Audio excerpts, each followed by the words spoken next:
Well, it's time now for our press review with Antonia Kerrigan. Antonia, you're starting off with our top story. The press, of course, reacting to the appointment of Mojtaba Khamenei as Iran's new supreme leader.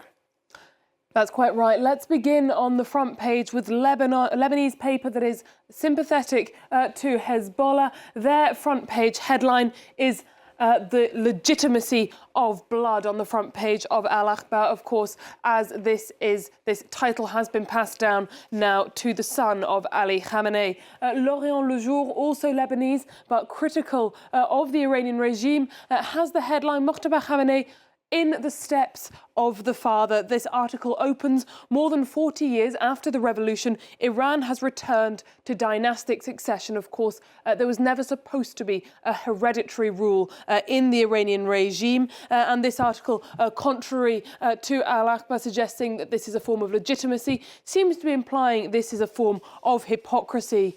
Now, looking at the individual himself, Iran International has this profile describing him as the shadow prince. This, of course, as he is someone who has stayed out of public view, however, been close to the orchestrations of power for many decades. It looks back over his role, apparently at the heart of various repressions on protest movements, including the 2009 Green Movement and the 2022 Mahsa Amini protests. It also says that he has been central to shaping appointments high up in the Revolutionary Guards. That's, of course, something, those are connections that will serve him now, but that do confirm him as a continuity candidate to his very hardline father.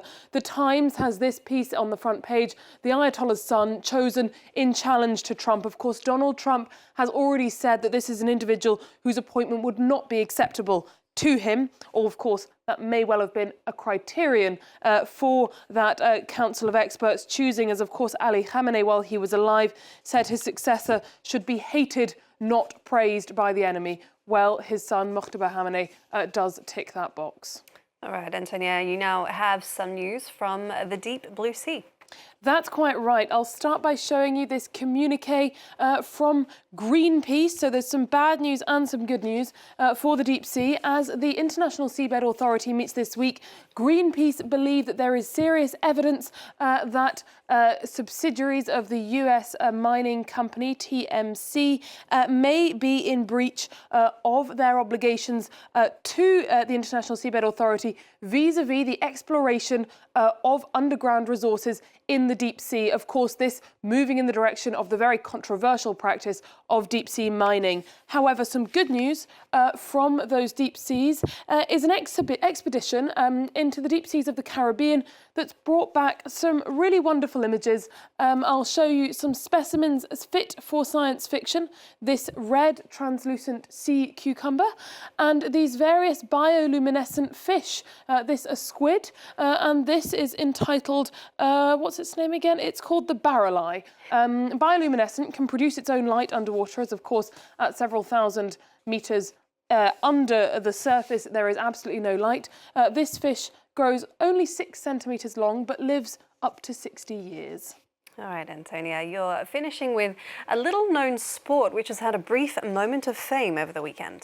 Well, yes, it's all anyone's really talking about, so I'm sure you know what I'm talking about. It's the Viking-inspired sport of wife carrying, and it's held its annual championship in Surrey over the weekend. It's a sport with dark beginnings, allegedly inspired by the mass abduction of the women during a Viking raid in the 8th century, but it's left all of that behind, and now it's really 100% whimsy, this sport, I think it's fair to say.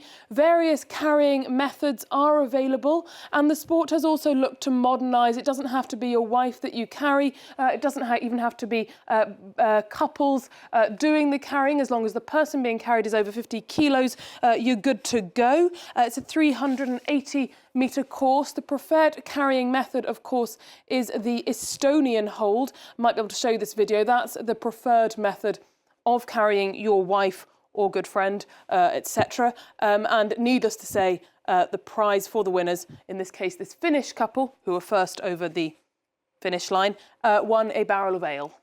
Good stuff. Thank you very much for that look at the press, Antonia Kerrigan. Thanks to you for watching. We'll be back after this short break on France 24.